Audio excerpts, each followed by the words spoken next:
Akou otázkou sa pýtame na piaty pád?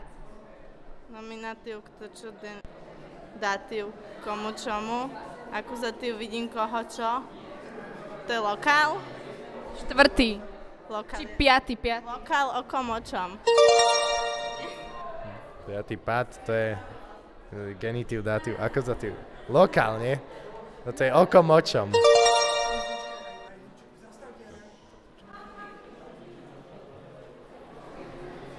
Nominatív, genitív, datív, akuzatív, lokál, o kom, o čom. Taký není, či je?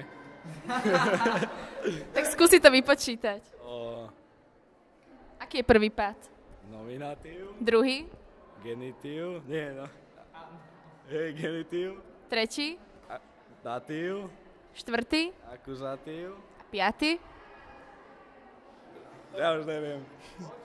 Ja je lokál. No ako sa pýtaš na piaty pád? O kom, o čom, alebo niečo také? Akou otázkou sa pýtame na piaty pád? Prečo za čo? Prečo za čo? Nie, s kým s čím. S kým s čím určite. Ktorý je prvý pád? Nominatív, kto čo. Druhý? Genitív, s kým s čím. Tretí? Datív, koho čo. Koho čo? Áno, vidím koho čo. Štvrtý? Akuzatív, s kým s... Nie, akuzatív, to je koho čo. Tak potom nedochým. Rozmýšľame. Akuzatív je... To je koho čo, takže... Od koho, od čoho.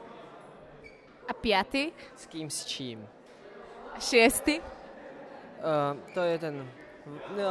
No, ako kde v niektorej literatúre už vyškrtnutý, to je... Neviem ho, aký tuším vokat, alebo niečo také, neviem.